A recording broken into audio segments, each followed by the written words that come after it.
जब पाप हद से बढ़ जाता है तो क्या भगवान सच में सजा देते हैं? जब एक राजा खुद को ही भगवान समझने लगे और मासूमों पर अत्याचार करने लगे तो क्या उसका अंत तय होता है? ये कहानी है उस अहंकार की जिसे सजा मिली और उस भक्ति की जिसने भगवान को धरती पर आने पर मजबूर कर दिया। ये कहानी है भक्त प्रहलाद और अहंकारी हिरण्यकश्यप की। बहुत समय पहले की बात है, जब इस संसार में अधर्म अपने चरम पर था।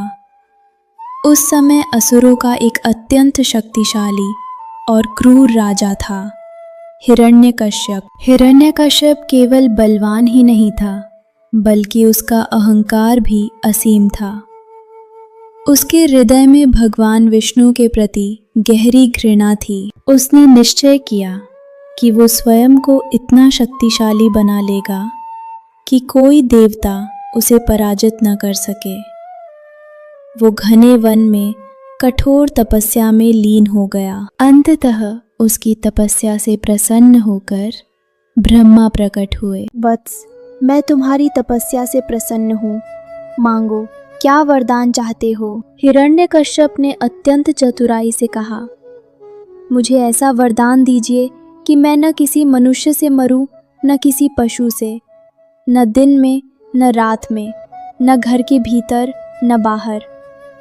ब्रह्मा जी ने उसे ये वरदान प्रदान कर दिया। अब उसका अहंकार बढ़ गया।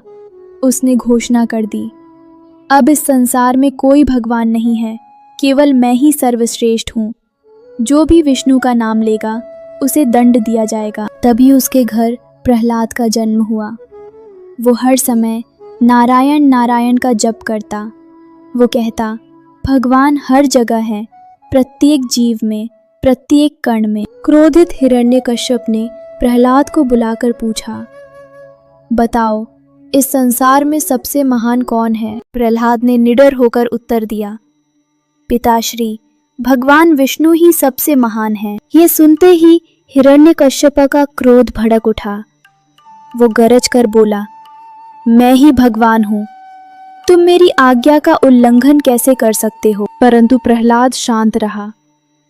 उसने विनम्रता से कहा, पिताश्री, भगवान हर जगह है, आप में भी, मुझ में भी। हिरण्यकश्यप ने उसे मृत्यु दंड देने का आदेश दे दिया। उसे अग्नि में बैठाया गया, परंतु अग्नि भी उसका कुछ न बिगाड़ सकी। हर संकट में एक अदृश्य शक्ति उसकी रक्षा करती रही। हिरण्यकश्यप का अहंकार उसे अंधा कर चुका था। एक दिन उसने पूछा, कहाँ है तेरा भगवान? क्या वो इस स्तंभ में भी है? प्रहलाद ने कहा, हाँ, भगवान हर स्थान पर हैं। भयंकर गर्जना के साथ वो स्तंभ फट गया। उसमें से प्रकट हुए नरसिंह, अत्यंत विकराल और तेजस्वी रूप। उनकी आंखों में क्रोध की अग्नि जल रही थी। उन्होंने हिरण्यकश्यप को पकड़ा और महल की दहलीज पर ले आए। वो समय संध्या का था, न दिन न रात। नरसिंह न पूर्णतः मनुष्य थे, न पूर्णतः पशु। और फिर उन्होंने अपने नखों से हिरण्यकश्यप का अंत कर दिया। इस प्रकार उसका अहंकार नष्ट हो गया। चारों ओर शांति छा गई। तभी बालक प्रहलाद धीरे धीरे आगे बढ़ा और हाथ जोड़कर भगवान के सामने खड़ा हो गया। उसकी सच्ची भक्ति को देखकर नरसिंह भगवान का क्रोध शांत हो गया। उन्होंने प्रहलाद को आशीर्वाद दिया, वत्स, तुम सदैव धर्म के मार्ग पर चलो। जब अहंकार का अंत हुआ तब ये सिद्ध हो गया, भगवान को शक्ति से नहीं, सच्चे दिल से पाया जाता है। अहंकार चाहे कितना भी बड़ा क्यों न हो, एक दिन उसे टूटना ही पड़ता है। और जहाँ सच्ची भक्ति होती है, वहाँ भगवान स्वयं प्रकट हो जाते हैं।